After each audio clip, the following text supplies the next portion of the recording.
Kwingineko, wakazi wa mitaa tofauti ya Nairobi wameathirika na uhaba wa maji, ikiwa ni wiki ya pili ambapo wametaabika kupata maji hayo. Kulingana na Rebeka Nyaboke, mkazi wa Dandora, ni kwamba wananunua lita 20 za maji kwa shilingi 10, maji ambayo wanayateka mbali mno na makazi yao. Zablon Masharia ametuandalia taarifa hiyo.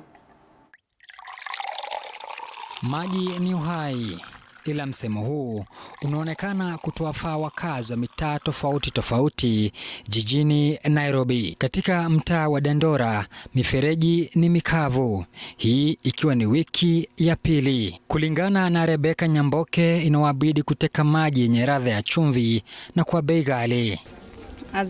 Imepotea wiki mbili sasa, tunabai maji.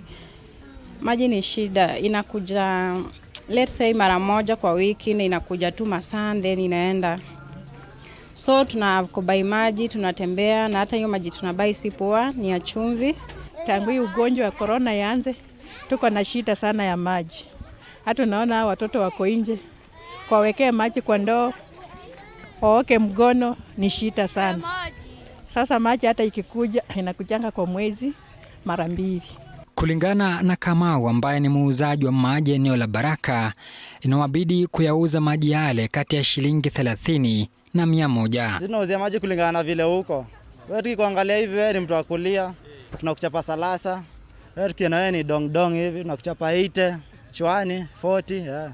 Kwingineko, baada ya nyumba kubomolewa eneo la Kariobangi kaskazini, wakazi wanalalama kwa kukosa hela za kukodi nyumba.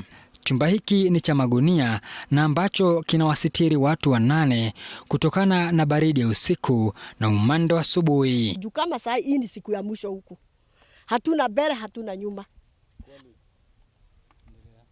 Hata kama unatafuta mahali ya kulala huna pesa. Nyumba zimeogeshwa, ukienda kuuliza unaitiswa pesa ya rent na pesa ya deposit. Zikiwa ni siku kadhaa zimepita baada ya ubomozi katika eneo hili la Kariobangi, sasa taswira ni kwamba ua limeweza kuwekezwa, ila wale ambao hawana pa kwenda wanaendelea kuhangaika katika eneo hili. Zablon Masharia, TV 47 kutoka kaunti ya Nairobi.